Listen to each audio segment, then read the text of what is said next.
आज श्रीमंदिर देव दीपावली पालन 3 दिन धरी पालन होगा पर्व में महाप्रभु श्राद्ध बेश अनुष्ठित होउछि। परंपरा अनुसार त्रिविग्रह श्राद्ध बेश भक्त श्रद्धालु को दर्शन देवे। प्रथम दिन दीपावली उत्सव आरंभ हो शेष दिन में शेष दीपावली उत्सव पालन करा जाए।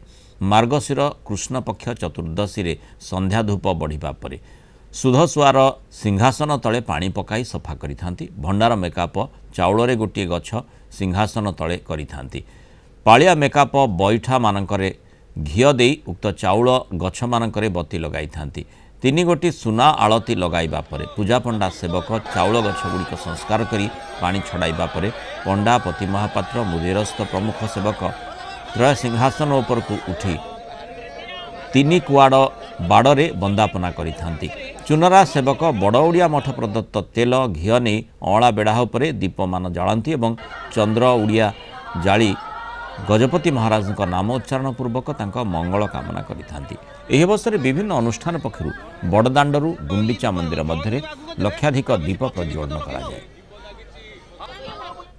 आज आप देखुंत देव दीपावली एवं महाप्रभु 3 जुगर श्राद्ध आज अर्पित करने आरंभ कर 3 दिन से एवं श्राद्ध अर्पित करेंगे। पूर्व पुरुष मानू केंती महाप्रभु निजे मन पकांती तांकर आशीर्वाद केंती समस्त थाऊ ये महाप्रभु संदेश देइचंती। आमे मध्य आम पूर्वज मानू मन पकईकी तांकर आशीर्वाद लोड़ीबा आज दिन हूँ संदेश दिन। आमे जेमिति आम पितृपुरुष को श्राद्ध दऊ से भाव महाप्रभु ये 3 दिन व्यापी मार्गशीर मास कृष्णपक्ष चतुर्दशी अमावास्या एवं प्रतिपदा तिथि रे तांकर 4 जुगर पितृपुरुष को श्राद्ध देइथांती एवं पितृतर्पण सहित दीपदान मध्य करिथांती। ये देव दीपावली आज चतुर्दशी अमावास्या प्रतिपदा 3 दिन चलिबो।